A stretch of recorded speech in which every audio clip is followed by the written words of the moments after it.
Então, basicamente, o procedimento vai ser bem tranquilo, né? Vai ser um procedimento simples. O autor vai protocolar sua petição inicial, respeitando os requisitos lá do 319 do CPC. Junto com a sua petição inicial, ele vai trazer a negativa, o documento que comprove a negativa administrativa do seu pedido de acesso às informações. E na sequência será ouvida a autoridade que detém aí o banco de dados para que preste as suas informações em 10 dias.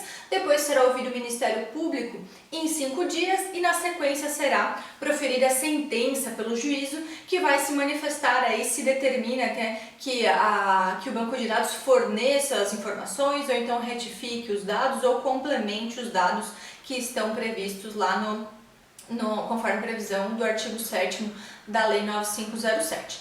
Outra questão interessante e importante aí com relação ao procedimento é que tem a previsão expressa na lei de que dessa sentença cabe o recurso de apelação, mas essa apelação não vai ter efeito suspensivo.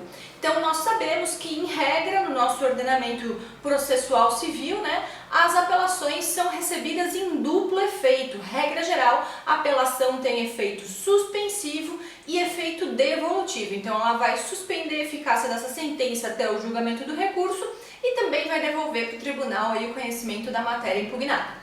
Mas, nesse caso do habeas data, a gente está falando de somente efeito devolutivo. Isso está lá no artigo 15 da lei do habeas data, da lei 9507. Então, esse recurso de apelação vai ser recebido somente no efeito devolutivo. Ou seja, é uma exceção à regra geral do recurso de apelação. Não terá efeito suspensivo.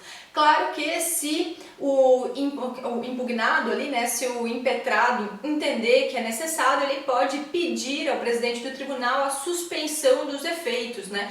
O que a lei vai prever é que, em regra, nós não temos o efeito suspensivo, mas nada impede que ele seja concedido aí depois. O que vai acontecer é que ele não pode ser concedido automaticamente, mas se for requerido pelo impetrado que seja dada a suspensão da execução, é possível que depois seja concedido também o efeito suspensivo. Com relação à competência, também nós precisamos ficar atentos. A competência está lá na Constituição Federal e foi replicada na Lei 9507 e ela vai dizer pra gente lá naqueles artigos praxes ali, né, que a gente já conhece, o artigo 102 da Constituição Federal vai falar da competência do STF para processar e julgar habeas datas contra atos do Presidente da República, das mesas das câmaras dos deputados e do Senado Federal, do Tribunal de Contas da União, do Procurador-Geral da República e do próprio STF. Também vai falar ali em recurso ordinário, habeas data decidido em única instância pelos tribunais superiores, se denegatória a decisão. Também no artigo 105 vai falar da competência do STJ para processar e julgar originariamente o habeas data contra atos do Ministro de Estado, dos comandantes da Marinha, do Exército e da Aeronáutica ou do próprio tribunal. Também vai trazer as competências aí dos tribunais regionais federais, dos juízes federais, do TSE e também vai dizer ali que em relação aos estados a competência será definida pela Constituição Estadual. Então, basicamente, é a mesma sistemática aí que a gente já vê em outros remédios constitucionais, né? Outras ações constitucionais que a gente viu anteriormente. Outra situação interessante, para a gente finalizar o nosso estudo do habeas data, existe uma questão bem polêmica e que eu particularmente acho bem legal, que é a questão de quando esses dados são sigilosos por conta de segurança nacional. Pode haver um bloqueio aí ao acesso à informação por conta de segurança nacional?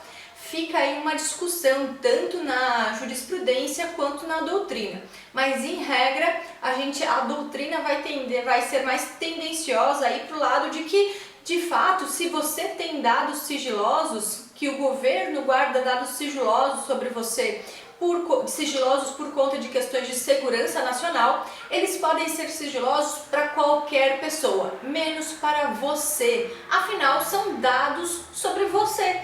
E se aqueles dados são verdadeiros, você certamente já sabe deles, né? Então não vai ser nenhuma novidade para você. E se aqueles dados estão errados, errados. Se aqueles dados são equivocados, você tem o direito a exigir a sua retificação. Então, mesmo que esses dados sejam sigilosos, estejam em sigilo aí por questões de segurança nacional, o interessado ainda tem legitimidade para pleitear o acesso a essa informação. Porque você tem direito a saber se, mesmo que sejam informações aí de inteligência, né, do governo, da inteligência do governo, enfim, não importa, você tem direito a saber o que está sendo dito sobre você, quais informações que estão armazenadas sobre você. Também, mesma coisa se a gente está falando aí com relação a retificar essas informações, né? Porque daqui a pouco, se essas informações sobre você existem e estão erradas, você tem o direito aí de retificar essas informações ou então de complementar também essas informações. Bom, essas eram as principais questões envolvendo aí o habeas data. Espero que vocês tenham gostado da aula de hoje e até a próxima, pessoal. Nos vemos na próxima aula.